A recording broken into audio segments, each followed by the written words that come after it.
আসসালামু আলাইকুম শেখ ওয়ালাইকুম সালাতুল্লাহ। আল্লাহ তাআলা সূরা রুমের মধ্যে বলেছেন, আমি তোমাদের থেকে তোমাদের স্ত্রীগণ সৃষ্টি করেছি যাতে তোমরা তাদের কাছে শান্তি পাও।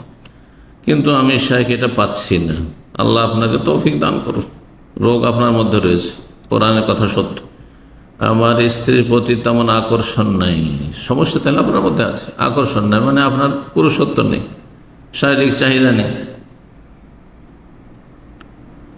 অথবা সমস্যা আপনার স্ত্রীর মধ্যে থাকতে পারে।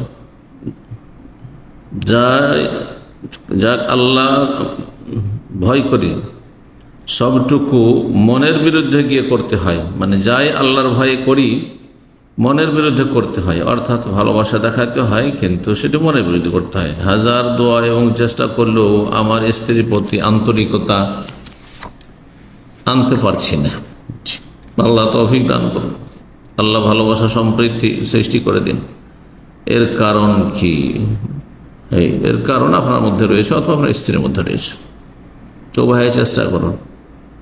নামাজেও একই চিন্তা, নামাজে এই দুনিয়ার স্ত্রী চিন্তা, তাহলে এই নামাজ দিয়ে ফায়দাই বা কি হবে আপনার? আল্লাহ হিদায়াত দান করুন। নামাজ পড়বেন তখন একমাত্র আল্লাহর সাথে সম্পর্ক স্থাপন করার সর্বাত্মক চেষ্টা করবেন। ভিতরে এরা আমার জন্য বড় একটা বোঝা বহন করে বেড়াচ্ছে মনে হচ্ছে।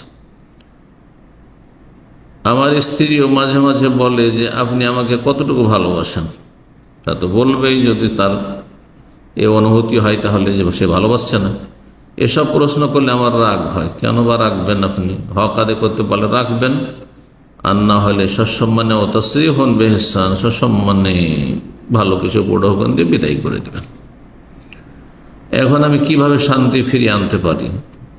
সেই স্ত্রীকে নিয়ে একান্ত যদি শান্তি না হয়, আর আপনার যদি শারীরিক শক্তি ক্ষমতা থাকে, যৌন ক্ষমতা থাকে, তাহলে তাকে তালাক দিয়ে বিয়ে করুন। আর যদি যৌন ক্ষমতা না থাকে তো বিয়ে না করে বেশি বেশি আল্লাহর ইবাদত বন্দেগী করুন। আপনি ইলম আমল বৃদ্ধি করুন, উপকারী জ্ঞান অর্জন করুন, নেক আমল করুন এবং আল্লাহর দ্বীনের খেদমতে নিজেকে নিয়োজিত করুন। আল্লাহ তৌফিক দান করুন।